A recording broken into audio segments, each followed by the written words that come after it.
This is synchronicity. This is synchronicity. This is synchronicity. This is synchronicity. This is synchronicity. This is synchronicity.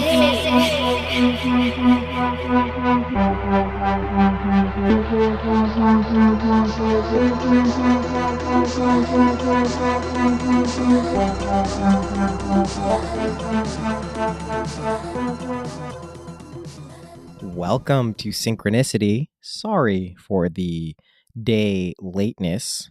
It's a weird way to say that I'm a day late with this podcast, but that's how I said it. This week, we're kind of in unprecedented, uncharted waters. Last week, I did a solo cast because a lot of people have been asking about what I'm referring to when I had a months-long sojourn into synchronicity land and everything was one giant synchronicity, so I covered that. Let's consider that part one of that story. Part two will come at a later date, and I'm sure I'll eke out dribs and drabs throughout all of these other episodes. But today, we're, again, unprecedented, uncharted waters. I want to talk about cryptocurrency. The reason I'm doing this is, man, a lot of you have written in asking about this. It is in the zeitgeist right now. Everyone is talking about Bitcoin. If you don't know what I'm talking about, you will by the end of this. And a lot of people have questions. And a lot of those questions range from beginner questions to intermediate questions to advanced questions. And I'm probably not the best person for super advanced questions related to cryptocurrency, but I'm squarely in the intermediate to a little above average. And I only say that because I've been following Bitcoin from 2011 and I've had Bitcoin since 2013 in the middle, April. So let's talk about what the hell this is. And there's a few different angles I want to approach. And I'm just jumping right in, by the way. This is the intro. We're just going right to the episode. There's a few different angles I want to look at cryptocurrency from. Let's start with a basic explanation of what I'm talking about when I say cryptocurrency. So we're going to start with the first example, which is Bitcoin. This is what a lot of you have probably been reading about in the news if you hadn't heard about it before. And if you had heard about it before, it's obviously having a very big moment. The price is exponentially increasing, especially this year, which a lot of people maybe thought could happen back in the day, but I don't really think people knew to the extent. Maybe an intuition, maybe like a seedling, like an acorn that turns into an oak tree or whatever it is. The acorns grow into oak tree? I don't know. They grow into something. So basically, let's talk about Bitcoin, right? So I actually made 2 YouTube videos. These are the only videos you will find of me. I had taken them off of YouTube and I put them back on. I republished them just because why not? I was embarrassed by them at the time. I was talking about Bitcoin directly into a camera, so earnestly, so hopeful and full of optimism, so young and baby-faced. And I was basically explaining a very rudimentary kind of overview of what Bitcoin and blockchain technology was. So I don't want to get too nerdy about blockchain technology and what Bitcoin is essentially predicated on. All you need to know is there is a system called the blockchain that allows for a few key principles. The first is that every transaction, anything that happens on this blockchain, it's like a record, like a ledger that is continuously added to, is independently verified by the other people who are participating on the blockchain. So if I have a online wallet or address and I send that to somewhere else to buy something or just to send someone a loan or just not even a loan, just to give them some money, that transaction is verified by every single person participating in that particular blockchain. Okay, so that's what? That doesn't mean anything if you don't know what I'm talking about. That's okay. What you need to understand is what the blockchain is it is a series of algorithms, codes that are essentially solved by computers solving that particular equation, right? That particular algorithm. Every once in a while, when a computer solves that, right? Your computer is sitting there doing this, solving it, something is released, right? You are going to get a currency, or in this case, a Bitcoin, right? So this Bitcoin is then released after, say you've done hundreds of these, and then eventually you get a Bitcoin. Oh, there you go. So that is the currency. This is called mining for Bitcoin. Now, this podcast could take hours if I was going to recount the exact specifics and specificities of how all of this works. But I want to get some key principles of how this stuff is accumulated, why it potentially has value now, what this means for the future, and where we are. And then the most important thing, I'm hoping by the end of this episode, you have a better understanding of what cryptocurrency is. You have a better understanding about how it could impact the world. You have a better understanding of how this could impact your life from a practical standpoint. And then probably the thing I'm most interested in is, what the fuck is going on here? How is nothing money, digital fake money, really gaining value and turning people into millionaires? Or not even millionaires. Like in my case, I have a modest amount of cryptocurrency spread out over the place, but I've had Bitcoin for a long time. So it's gone. I bought it when it was like $130. They're hovering between $9,000 and $11,000 today. So my point is that something is happening. It's not just the technology and, it's not just that. There's some other metaphysical, if you want to call it that, mechanism at play. So I want to explore that as well. But I do want to give you a basic overview of what the fuck I'm talking about. So you don't just think I'm talking about a Ponzi scheme or a fraud or some bubble or some gamed system. Okay. Back to mining, in this case, Bitcoin. So these computers are solving these problems. Every once in a while, they solve a problem, and in that block, a bunch of Bitcoin are released. Okay. So the other key mechanism, that's how you accumulate Bitcoin from nothing, so to speak. So the real equation there is you need electricity and computing power that you are going to convert into these digital coins, which then theoretically have value. So this started, I believe, in 2009. I first found out about it in 2011, was like, that's weird, cool. And these things at that time were worth fractions of a cent, Satoshis as they're called. And Bitcoin was famously created by either a person or individuals called Satoshi Nakamoto. No one has been able to prove this person's identity or person's identity. Many have claimed to be this person, but a white paper was released with basically outlining what the key principles of Bitcoin would be and cryptocurrency in general.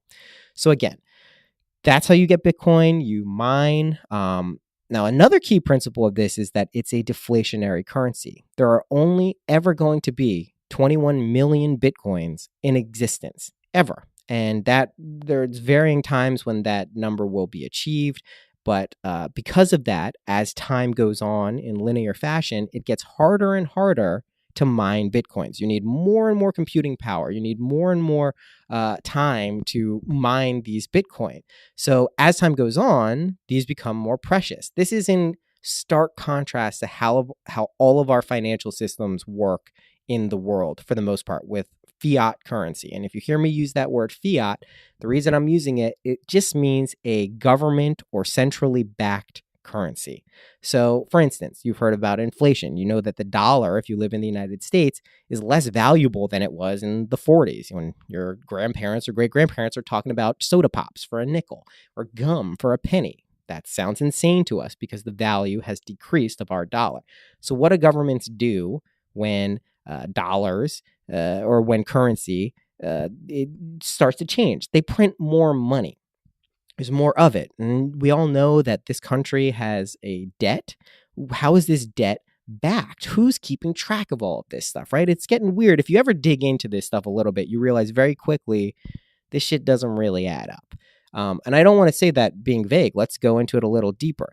Theoretically, all of the money in this country is backed by a gold standard, right? We've heard the gold standard, the price of gold. Why it's backed in gold is it's a precious metal. It has utilitarian, or especially back in the day, utilitarian value. Computer chips, a lot of mechanics were made out of it. So it really had two key pillars of being accepted as a backing of a currency.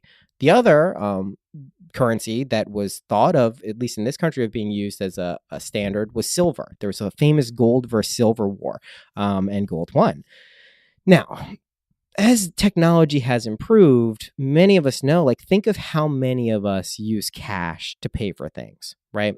Most of us are using our cards, right? We're using these ones and zeros that theoretically are linked to a ledger of how much money we owe in terms, which is, called debt, how much money we have, which is our assets, how much money we have in liquid assets, meaning things we can move and spend right away relative to like a property, which you can't, you can't give someone a property to pay for like 10 cars necessarily. They might not take that exchange. You'd have to sell it first.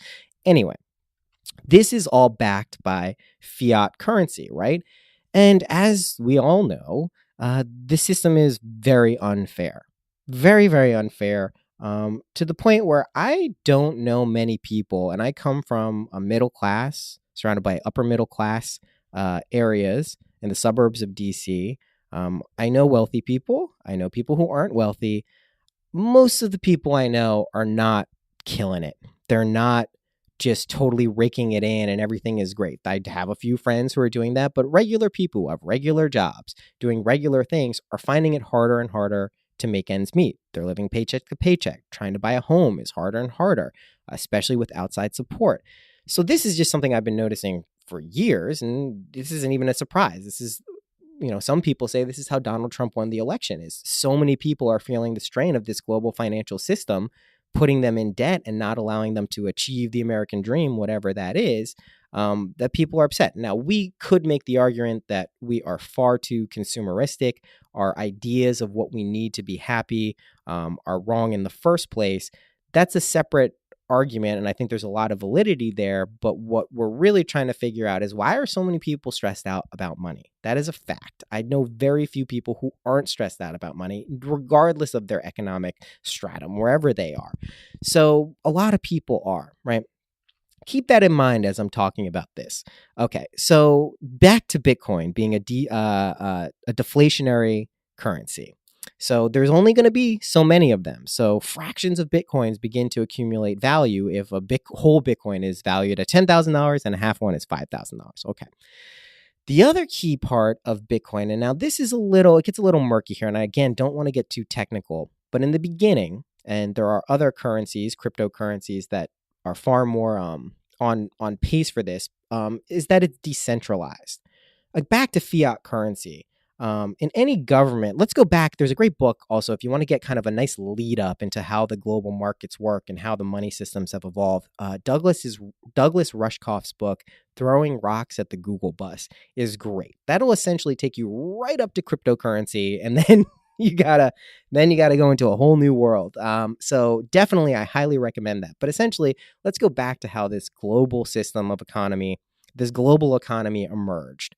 So back in the day, way back in the day, there were these things called bazaars, open marketplaces, where, let's say, I made hats, and you made bread, and someone else made musical instruments, right? There's no money at this point, but I have hats. This person has bread. This person has musical instruments. Let's say I want musical instruments. The person wants hats, who makes bread. The person who wants bread makes bread, like I said, wants hats. And the person who makes musical instruments wants bread, right? There's a fair exchange that we can figure out for this. We can exchange our products for things that we want. And then people could hold products knowing that other people would want those.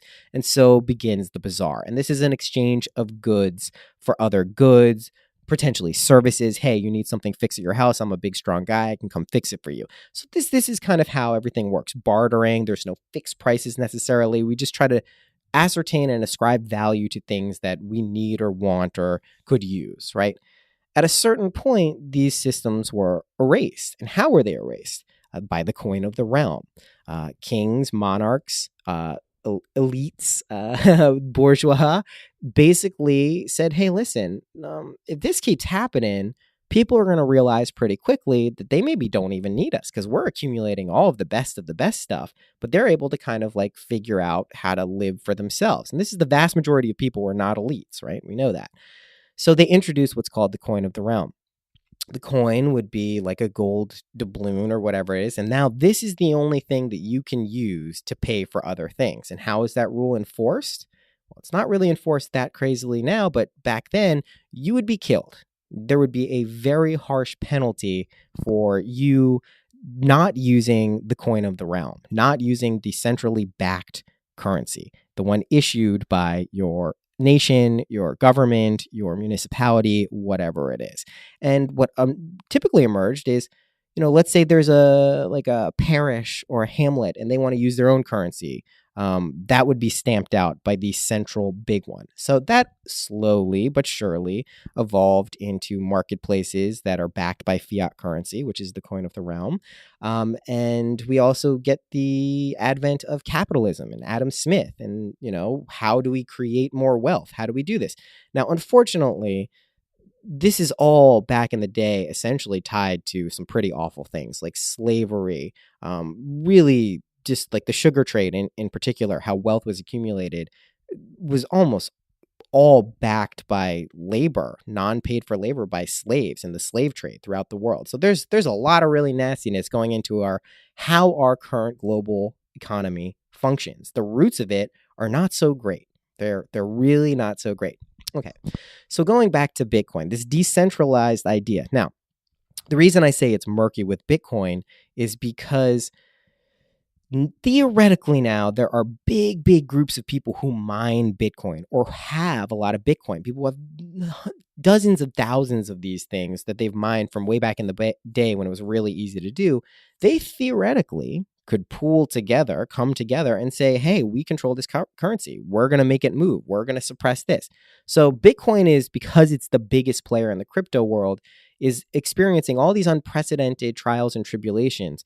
And it's very interesting to see how it reacts. For people like me who bought in at a really low level, it's just kind of like, wow, what the hell is going to happen?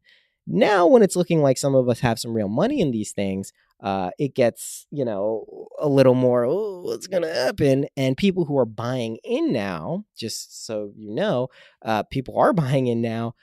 It's very scary. You're investing a sizable amount of money or whatever you're investing. It's never, it can be quite, an uneasy feeling to do.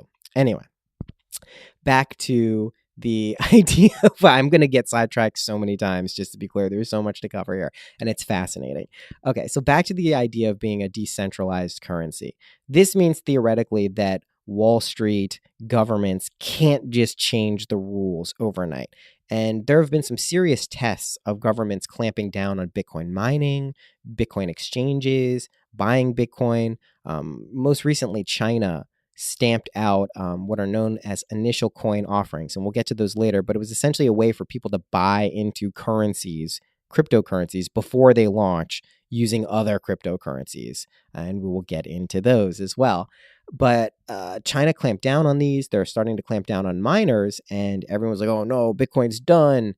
And for those of us who have been around for a long time, we weren't too worried about that, because what seems to happen whenever a government or some central agency tries to take control or suppress Bitcoin, there's a dip, it comes, but then it'll pop out somewhere else. And in this case, what ended up happening, a lot of the mining and a lot of the currencies and exchanges moved to other Asian markets. And of course, the United States has a huge one too, but Japan in particular, and Korea became very active in Bitcoin.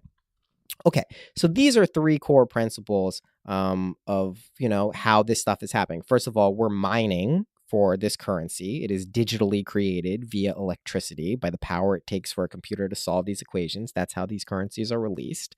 In most cases, there are many currencies, and a lot of them work very differently. But in Bitcoin's case, and many of the other popular cryptocurrencies we'll be covering today, that's how it works. Okay, that's the one thing. So it's mined. It's also deflationary. Now, again, not all cryptocurrencies are deflationary, but usually they are. And there's a set number of them, and this is all that will be distributed and all that will be available. And then the last one is decentralization. Now, some cryptocurrencies are just blatantly not decentralized. So I don't want to give the impression that they all are, but for those that want to make that a feature, that is also a possibility for decentralization. And again, there's a spectrum of how many are good at this and how many are bad at this. Okay. Then the next thing I'd like to talk about with cryptocurrencies, there is some level of anonymity with these. I first found out about Bitcoin because of the Silk Road, which was an underground black marketplace for buying anything. I never bought anything, full disclosure. I've spoken about this on the podcast, but you were tor browsers, which are anonymous web browsers.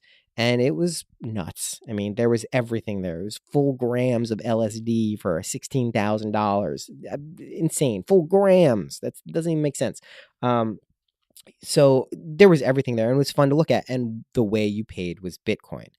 Now, there was also another feature on the Silk Road where it was called PGP encryption, where the anonymity really came from there. So these were these encrypted messages and emails that were sent back and forth.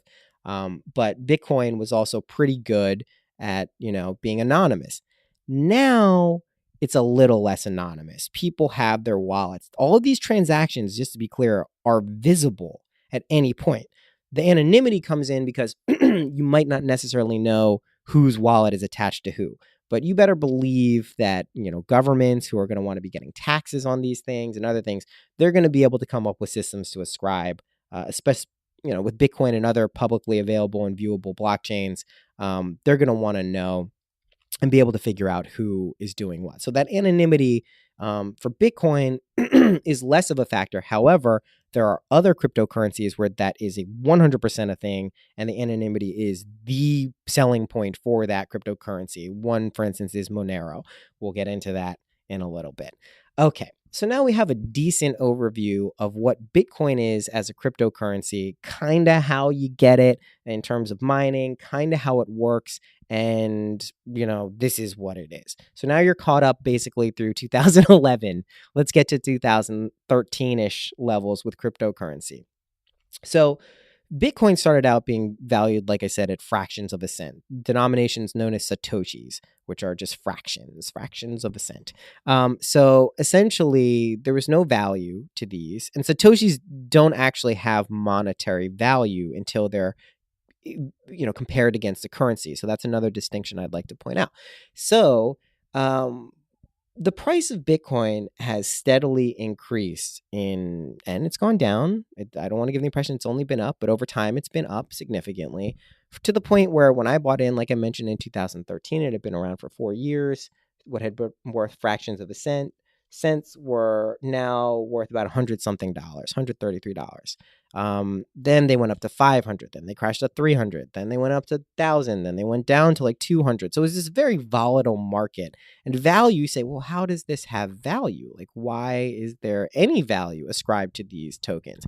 Because just like everything in our world, we said there is value to it. If I'm willing to pay you $5 for something, that thing gained the value at that point of $5. It's subjective. It's based on consensus. It's based on us saying this is what I'm willing to pay for something. So this is a very interesting mechanism that we typically do not think about when we're dealing with fiat currency, dollars, euros, whatever. We're just like, oh, this is how much it costs. This is how much I'm going to pay. Maybe I can get a better deal here. We kind of know the value is subjective and malleable, but we don't really think about that very often. So that's a really key important thing to remember about the value of Bitcoin. Now, as time goes on, people started ascribing more value to it. So they'd be willing to pay more for a Bitcoin, more than a fraction of a cent, more than a few dollars, more than a few $100s, to the point where we are today, where the last I checked, we were somewhere in the range of $9,000 to $11,000 for one Bitcoin. So now I want you to think about a few different things here. It was really pretty easy back in 2009 to mine Bitcoin. So it is very possible that, people who are really into this stuff and saw potential in it or just like the idea, have thousands of Bitcoin, if not dozens of thousands of Bitcoin. There's only ever going to be 21 million, and the value right now is between $9,000 and $11,000. So you can do the math. If you had 12,000 Bitcoins, do that math, take out a calculator, and see what their value in fiat dollars is, or euros, or whatever it is. It's an astounding amount of wealth, essentially created out of thin air, right? So this is where things get really, really, really interesting, because now all of a sudden we have people who have been mining or trading or accumulating these coins, and we're still just talking about Bitcoin here, who are millionaires, who are potentially billionaires, who now have more wealth than most people would ever know what to do with. Some of these people are just like you and me. We're not born into trust funds and huge amounts of money to spend however we like. Just legitimately all of a sudden, now they don't have any debt. Now they can buy the house they want. Now they can do the things that free them from the shackles of society. And I just want you to think about this as a thing that is happening for sure. I'm not saying this can happen for you. Of course it can, but I'm not saying it will happen to you. This is just something that is happening and continues to happen. So that is Bitcoin. That is what happens. That is how the value has risen. And now let's break off into a whole other set of things. There are many other cryptocurrencies. And the reason they're called cryptocurrencies is because they're based off cryptography. And there's been amazing advances in cryptography over the past 20 years. And this is basically solving, problems and security and essentially using the latest technology to advance the things that I was speaking about, whether it's anonymity, decentralization, all of those things, the key principles that are baked into a lot of these. So now what's interesting about blockchain technology is it can be used for many, many, many, many different things. It is a system that can be altered for any industry. And I don't want to get into, there are, like I said, hundreds of coins, all saying they do different things. Some of them seem to be very, very good. Some of them, who knows what they're doing. I, for instance, just invested in something that said it is going to be a currency for solar exchange, right? So people will buy these tokens and then they will be used to power solar energy in Europe. And these tokens will gain, as they gain in value, they'll be related to more and more wattage of solar. So there's a whole, I'm just bringing that up because there's so many of these things. But there are other main cryptocurrencies, let's call them. We'll call them altcoins, right? That's what they're called, alternative coins. So I want to talk about two other alternative coins. And then I'm going to get into, this is all piquing your interest and you don't think I'm crazy. Then I'm going to actually walk you through how to purchase Bitcoin on these other altcoins I'm talking about. And then I'm going to do a bit of speculation. I'm going to let you know about which altcoins I'm invested in, what I think the potential for them is. And this comes with a caveat. I am not an investor. I am an investor because I put my money into things, but I will explain to you where this money came from and that my initial investment in Bitcoin was money that I was 100% comfortable saying bye-bye to. Right? It was less than $500. I was totally happy. This was back in 2013. Bye-bye to, right? That's how I personally approach it. And I do not want to come off as I have the answers. I've got this, I've got that. But I think we're in the beginning stages of a revolution. This is akin to before the internet happened. And I think there's a lot more metaphysical principles at play here. And I would love, if it's possible, if you have any ability to kind of figure this out and do research on your own to figure out realistically what we can be doing here. What can we change the paradigm? Can we free ourselves from the shackles of the global financial system, the debt-based system that is hurting so many people? We'll see. Okay, so let's get back to the other two altcoins that I'm going to mention. And there's so many others, and I'll get into others in there. And I know a lot of you who are already intermediates at this and have been doing this. This is going to be a bit of recap, but I'm helping people who, I'm doing this in the hopes that I can help people who don't know what the fuck any of this shit is to understand a little bit about what it is. Okay, let's talk about Ethereum and Litecoin. These are two altcoins. Now, Ethereum is a altcoin that essentially is very much like Bitcoin, but it has a few key differences. I don't want to specifically get into what those differences are. What I want you to understand is it's a platform. The currency itself can be used to fund and basically create new currencies through those things I mentioned called ICOs before initial coin offerings, a la initial public offering if you're doing a stock. That is a way to fund things through Ethereum. Bitcoin also can be used for that typically, but it also creates a new platform for decentralized applications. So this is where you can start building things on top of currencies. It's not necessarily even a currency. It is a token and a coin that really can allow you to do a lot of different things on that particular blockchain. So each of these currencies has their own blockchain, or in some cases, something not that's a blockchain. That's a whole new thing. We'll maybe get into that in IOTA today. But okay, so Ethereum. This is a coin that had another exponential rise in value in 2017, where at the beginning of 2017, I think even all the way up to March, it was like $9 for one Ethereum. And now it's somewhere in the range of $400 to $500. So again, you bought $90 worth of these, you're making a good chunk of change if you had the foresight to do that. So Ethereum is also, like I said, the gateway for a lot of other coins and decentralized applications to use the Ethereum technology to basically build out new blockchains to do various different things, from utilitarian things, from market predictions to other predictive things, to solving, like seed exchanges, anything you can imagine. And I really encourage you to look into this stuff a little bit deeper. And I'm going to provide some resources on how I've figured this stuff out. And these things are constantly evolving, but all of this stuff, what I'm going to end with, as I always like to do, especially on this program, I call it a program. What the fuck? On this podcast, is basically do your own research. I'll point you in some directions, but use your own intuition, use your own, cognitive faculties to suss out what the best moves for you are. Okay, so we've Ethereum, that exists. We're going to call it Ether too. Okay. The next one we want to talk about is Litecoin. Litecoin is very much like Bitcoin, but it's worth much less. Right now, we're looking at somewhere between $80 and $100. It used to be just a few cents. But it has also seen exponential growth, like all of these cryptocurrencies, especially in 2017, but really since its inception. Now, Litecoin right now is serving a completely different function that I never really anticipated. And one of the things that's happening with Bitcoin right now is it used to be pretty instant in terms of a transaction. If I sent you something, if I sent a Bitcoin to your wallet, your online wallet, or your hardware wallet, wherever it is, it would be almost instant. Boom, boom, confirmed, awesome. Now, since so many people are using the blockchain and so many transactions are taking place, it can take days sometimes for a transaction to happen. This is unprecedented and certainly not one of the things that was anticipated with Bitcoin. It was supposed to be kind of an instantaneous transfer.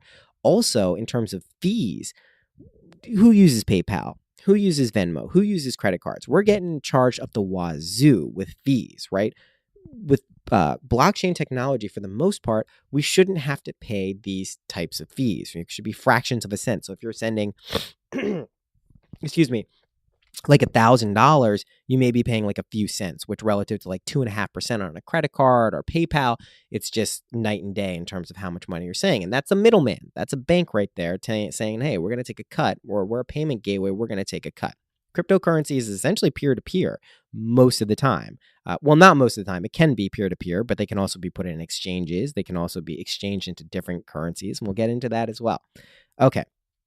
Litecoin now, however, though, still is pretty damn fast. You can get transactions through really quickly for fractions of a cent. So it becomes a very interesting currency to buy into and then potentially change into other currencies. And now we're going to get into something that really, the reason this podcast is a day late is for the past couple of weeks, I've really started to delve into a lot of other altcoins. And what I mean by that is I've been lucky enough to have Bitcoin for a while. And one of the things that has happened with Bitcoin is it's split into other coins.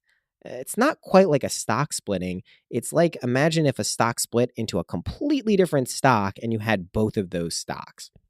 And that's happened a few times with Bitcoin. So the big one was in August of this year, 2017, where Bitcoin, a fork of it, it's called a fork, forked off into another currency called Bitcoin Cash.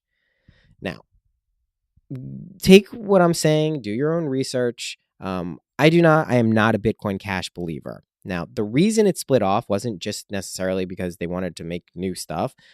It's because some of the things I've been mentioning, like transactions taking a really long time with Bitcoin now, fees actually getting up into like serious, like $6 to $10. Some really, you can pay some fees on. It's nothing compared to credit cards and other things, but those things are starting to happen. And one of the reasons those happen is the block size on Bitcoin. Is it 1 or is it 2? It's 1 or 2 megabytes, right? I should know this off the top of my head, but I've been doing so much things my head is filled with altcoin stuff. Anyway, it's 1 or 2 megabytes. The Bitcoin Cash blockchain size is 8 megabytes. And what this means is there's more room for processing transactions. It's theoretically supposed to be faster. My experience when moving money out of exchanges, Bitcoin and Bitcoin Cash, that has not been the case at all. I've had Bitcoin Cash take forever. Anyway, Bitcoin Cash has amassed a sizable amount of value itself. It today, on a down day, is worth about $1,300 per one. So these forks, and like I said, I'm not a believer in Bitcoin Cash at all, and maybe I'll get into that in a later episode, but I've essentially said, listen, and there's another fork from Bitcoin Cash called Bitcoin Gold, and that's worth like $300. Anyway, I've taken those currencies and exchanged them back into Bitcoin. And the reason I did that is I took this essentially free money that I never expected to have happen from these forks, and I said, let me look at all of these other alternative currencies, cryptocurrencies that are out there right now. Which ones look like they're solid? Which ones look like they actually have some utilitarian purpose? I can see them actually being used, that they're helping in some way. They have a good team behind them, the people who are supporting them, their mining capabilities, all these things. If they look good to me, I say, you know what? Let me see what the price is at. Let me take some of that money that I have got from these forks. I think in total it was about $2,000, $2,500, up to $3,000. And let me see what I can do. Let me look around here. So I've really been delving into a lot of different altcoins. I'm lucky enough to know people who are plugged into the scene and have given me some really solid recommendations. All right, well, my recorder cut off and I'm not exactly sure where it did. Let me try to pick up where I think I left off. So essentially what I've been doing is investing the money from these forks that were created when Bitcoin created Bitcoin Cash and Bitcoin Gold, taking that money and looking at other cryptocurrencies, other altcoins that I think are sound, meaning they have communities that seem active and intelligent, that they have some utilitarian purpose, that they seem like they're not scams, that they seem like they have some ability to rise. So this is what I've been doing for the past 2 weeks. And I also, I don't know if it recorded this, but I also am lucky enough to know some people who are plugged into these things. So I'm not out there on an island thinking I know better than everyone. I'm actually, doing my research, interfacing with other people. And essentially at this point, all I've invested are what I think are long-term investments. These are things that I plan to hold. I don't plan to day trade them. I am going to be looking into day trading cryptocurrencies in the future. I think it's a very bullish market. I think that we are at the beginning stages. And again, this is my personal opinion. We're in the beginning stages of a massive redistribution of wealth in the world. I think we are in a paradigm shifting technological and metaphysical it's what's happening here. I feel truthfully is a layer of reality is being stripped away. Some of us and those of us who want to kind of take this potentially have the ability to remove some of the crushing pressure that money can put on us and those around us. I think this is going to have the ability potentially for us to focus on some of our deeper issues as people, as a society, as a collective, as a species, as souls, if you will. And I think that's a real opportunity. And that to me is why I'm so interested in cryptocurrency. You could look at it like it's all just a delusional thing and I'm trying to get rich quickly. And so are a lot of other people. But I really don't believe that is what I am doing. I've never been much of a money person my entire life. I've made decent amounts. I've not made decent amounts. But to me, this is kind of a freedom issue more than a financial issue. And if we can, like I said, just take off the shackles of the financial constraints that hurt a lot of people in this country, I'm interested in doing that. Okay.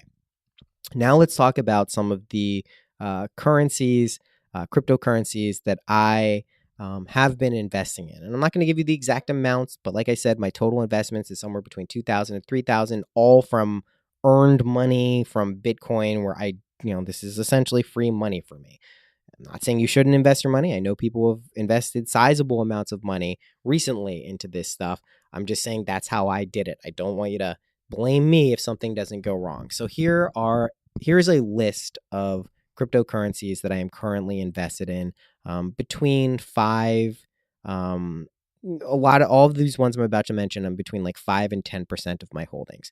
So I have Bitcoin, of course, that's my largest. I have 70% of my holdings in fiat value are in Bitcoin. About 10 to 15% are in Ethereum. Then the rest are in Ripple, which is about 20 something cents right now. I have a very big chunk, I think 15% or so in Cardano, maybe even up to 20%.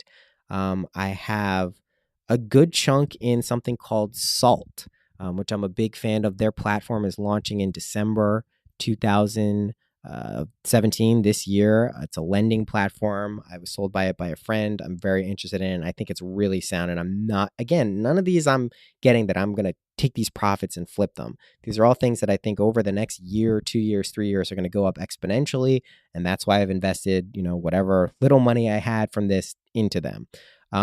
What are some other ones that I owed? Something called Modem, I'm big on. Vertcoin. VTC is the initial. That is one that I really like, and I'm also looking into potentially mining that one because they prevent what are known as ASIC miners, which specifically are designed to mine coins. This is something that's supposed to be resistant. This currency should not allow for one group of people to build really big, expensive miners and dominate the market. So I like Vertcoin for that reason. I like Monacoin. I don't have the list right in front of me, so I'm going to say if I remember them, then those are the ones that are probably worth getting. Okay, so here is how you can get started. If you know what I'm talking about, then great. You can go and look at those coins, get them at an exchange. If you don't know what I'm talking about now, I'm going to give you a nice little overview of how to get started. So if you're in the United States, probably the easiest way to get Bitcoin is by going to Coinbase.com. And they also have a mobile app. Now, there are upsides and there are downsides to Coinbase. The upside is it's really fucking easy. You'll figure out how to get Bitcoin, Litecoin, and Ethereum very easily. You can use a credit card. You can use bank accounts. It's really simple. And one thing to remember, there are taxes involved with these things as well. So if you invest and you pay for these things, when you pull the money out, you have to pay capital gains tax on it. So don't fuck around with the IRS. That's really important. Just don't. There's no reason to, right? And we should be paying taxes on these, regardless of what we think about the global system and central governments. Don't fuck around with the IRS. That goes without saying. So Coinbase.com is how you can get started in the United States. Now, there are other ways to get various currencies, cryptocurrencies. I actually purchased my cryptocurrencies back in the day on localbitcoins.com. This is a peer-to-peer exchange where people agree to pay a certain price for a cryptocurrency in fiat, in dollars, or whatever they're going to pay it in.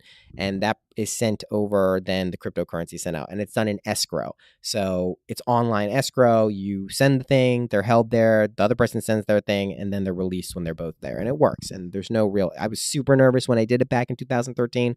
Wasn't that big of a deal at all. So that's another way to get these currencies. Now, you're probably going to pay a premium from a person because they can set the price at whatever they want, but that's just what it is. Now, on Coinbase, you're going to pay fees as well. That's how they make their money. They're taking a cut. So let's say you're loving what I'm saying. Oh my God, there's a potential way for me to invest in these things that could maybe exponentially grow. This sounds great. Okay, so you're there. That's cool. Temper your expectations, of course, but you're going to need to now figure out how to get some of these alternative coins if that's what you want. Personally, I think if you did nothing but just buy a little bit of Bitcoin, you don't have to buy one at once. You could buy fractions of these things. If you just buy a little bit consistently over the next few months, you're probably going to be in good shape if you hold them. Right now, Bitcoin is worth, like I said, around $10,000. Personally, I'm pretty bullish on it. I expect sometime in 2018 for it to be well over $20,000, if not in the $40,000 to $50,000 range. Does that make me sound insane? Maybe, but I had these things when they were around $100 and they're $10,000 now. And I don't know. And I do understand the principles at play, but I really didn't expect it to happen this soon. Okay. So let's say you went to Coinbase, you got all your coins. Now you're like, great, I got them. Now, you can leave them in Coinbase, right, if you want, or you can store them on either an online wallet. You're going to need a place to store these things, right? It's just like a bank account. You put your money in the bank account, it goes somewhere. You're going to want to keep them somewhere secure. So you can keep them on the exchange, but I'm not super fond of keeping my coins on Coinbase. I don't really do that. I move them out of there pretty quickly. And you can set up either, like I said, an online software wallet or a software wallet that lives on your desktop. Or you can actually get a hardware wallet where you actually port these things over to a thing, like a USB thumb drive. So how do you choose what to do? I will give full disclosure. I am a big fan of the online wallet solution. I am not going to give out specifically which wallet I use because that would be reckless by me. But if you are interested, email me at noah@syncpodcast.com and I will get you going with some basic ways to get started with all of this stuff. And if you have any questions about this, seriously, feel free to email me about this. I am doing this not because I think I'm a genius and I'm going to make everyone rich, but if this in any way could help you or someone you know who wants to kind of demystify what cryptocurrency is all about, that'd be fucking awesome, because I really do think this is a world-changing, paradigm-shifting thing that's happening now, and I think we're probably on like the third or fourth floor of a 100-story building. We may go down a few floors before we get to the top, but this is still very early stages of this stuff. So, okay, you got your coins either on Coinbase, local Bitcoins. Now what do? Now, let's say you want some altcoins. You want something maybe, an IOTA. I didn't mention IOTA. I didn't mention IOTA for a few reasons. One of the reasons is every coin I had mentioned so far is based on the blockchain. IOTA is based on something else called the Tangle. It's not a blockchain technology. It's actually quite different, utilizes some of the same principles, but it's also, IOTA is designed to be kind of a machine economy for the Internet of Things. And if you don't know what that is, recognize that a lot of these machines that we're using are connected to the internet, are connected to each other, and they're going to need ways to communicate with each other. IOTA purports to do this. Microsoft, a lot of other big companies are partnering up with them. And that is something else I am very bullish on. It's also kind of a hedge against blockchain technology. If this doesn't pan out, blockchain, IOTA and the Tangle look like it could be a fill-in for that. So that's another thing I didn't mention. But let's say you want some of that. You just heard about this from me. Oh my God, I want some IOTA. You are going to need to send your Bitcoin. Now, let's say you bought Litecoin or Ether. You can use Litecoin and Ether to buy some other altcoins. It's getting easier and easier to do that. But if you definitely want to be able to buy other altcoins, you're going to want Bitcoin. That's the main player. You need Bitcoin typically to buy these other things. So, or exchange them for other things. So let's say you want to buy some IOTA. You are going to need to sign up for an exchange. I use a couple of exchanges. I use Binance and Bitrex. Those are the two that I feel comfortable using. I like things about them and I don't like other things about them. Always, with all of this stuff, you are going to get what are known as seed phrases, which are like the root password, usually 12 words for all of your wallets and exchanges and all of these things that have address. Save those, write them down somewhere, make sure you don't lose them. Tell your loved ones what those are. There are many stories. There supposedly are 4 million Bitcoins that are lost forever on either hardware wallets or those people died or whatever happened, worth hundreds of millions, if not billions of dollars that will never be recovered. So make sure you are really smart about storing your security and passwords. Also, if you're doing anything on your phone or your computer, you're going to want to set up two-factor authentication. So you're going to want to get a tool like Google Authenticator or Authy. And I know if you're like, oh my God, he's saying so many things, this will all be explained when you're signing up for these things. But the reason I'm bringing it up now, you could be dealing with real money. You don't want to get your shit stolen. You don't want to be negligent and get locked out. You want to be smart about this stuff. So I use Binance and Bitrex. Binance is really pretty simple. You go in, you sign up, you go in there, you find your deposits, withdrawals. Let's say you want to send Bitcoin to your Binance account so you can buy some other things. You go into deposit withdrawals. There'll be a whole bunch of altcoins. You'll be like, holy shit, what's this? You find Bitcoin or you find Litecoin or you find Ether, the ones that you have, and you click on deposit. Then something will pop up. You'll have an address. That is the address you are going to send. You're going to copy that, send that from Coinbase or whatever wallet you have. You're going to send your coins over to that exchange. In this case, we're talking about Binance, BINANCE.com. You're going to send your coins over there, and then you are going to have your coins. Now, This is usually when I begin to freak out. I've just digitally sent fake money somewhere. I don't understand where it is. I'm waiting for it to confirm. It can take sometimes a couple of hours even, and it's not a fun experience. You get used to it though. But anyway, let's say after a couple hours or even 10, 20 minutes, everything is there. You see it's in your exchange. Now you're going to go to the marketplace. You're going to go to the actual exchange. Usually the basic one in Binance is what I use. And you're essentially going to find the altcoin that you want to buy. In this case, let's say it's IOTA. Okay. So we're going to do Control F or Command F on our computers. We're going to find the BTC, which is the sign for Bitcoin, /IOTA. This means I want to change my Bitcoin into IOTA. I want to place an order to buy IOTA with my Bitcoin.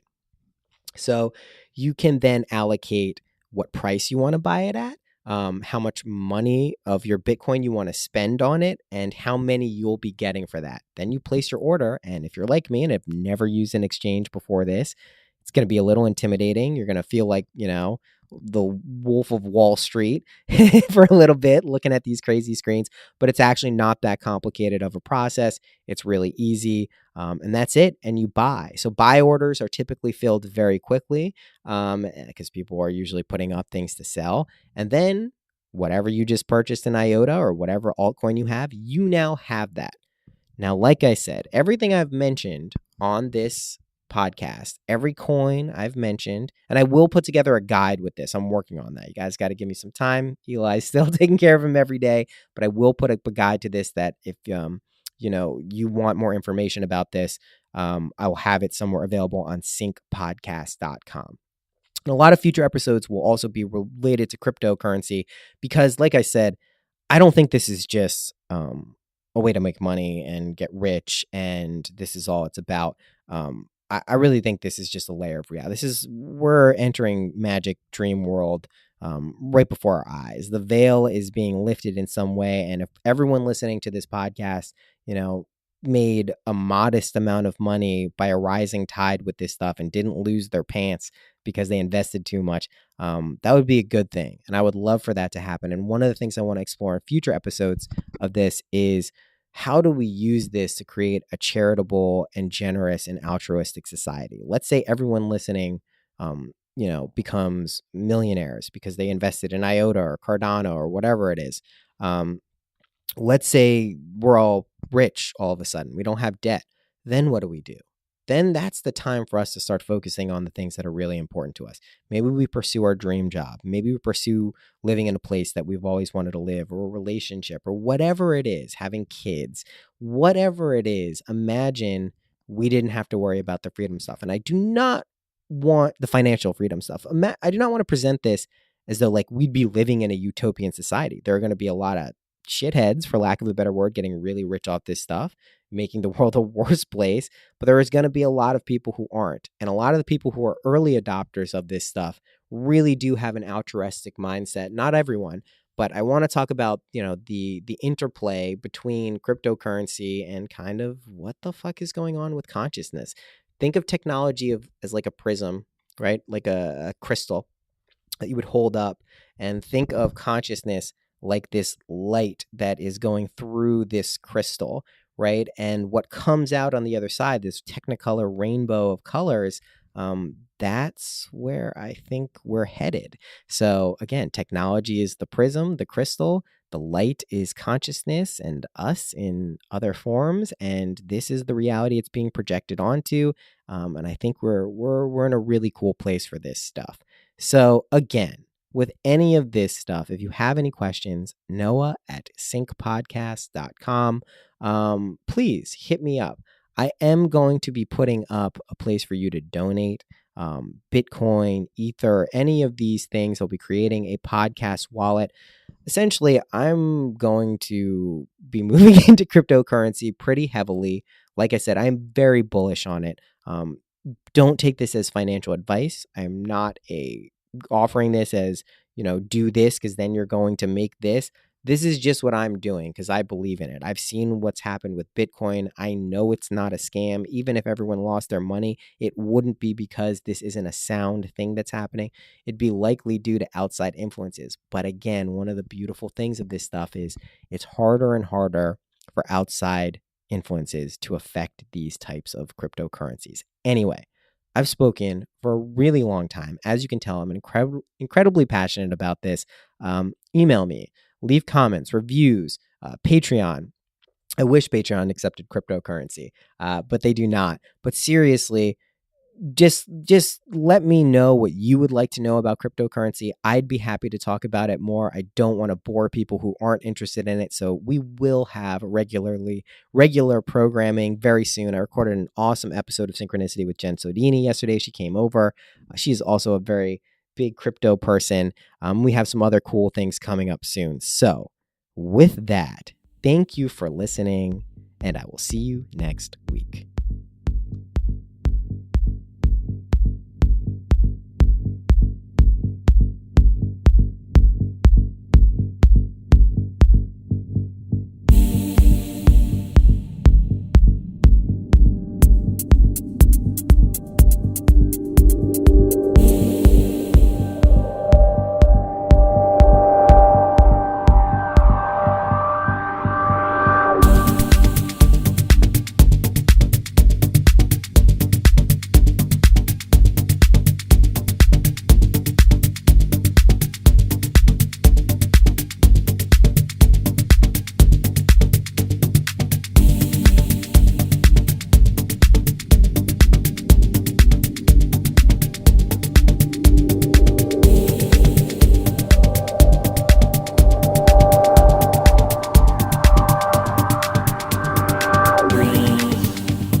prophetic dreams, intimations, unlikely strings of coincidences, all of these sort of things. These are experiences which cultures deny. Cultures put in place, I'm sure you've heard this word, a paradigm. And then what fits within the cultural paradigm is accentuated, stressed, and what doesn't fit inside the cultural paradigm is denied, marginalized.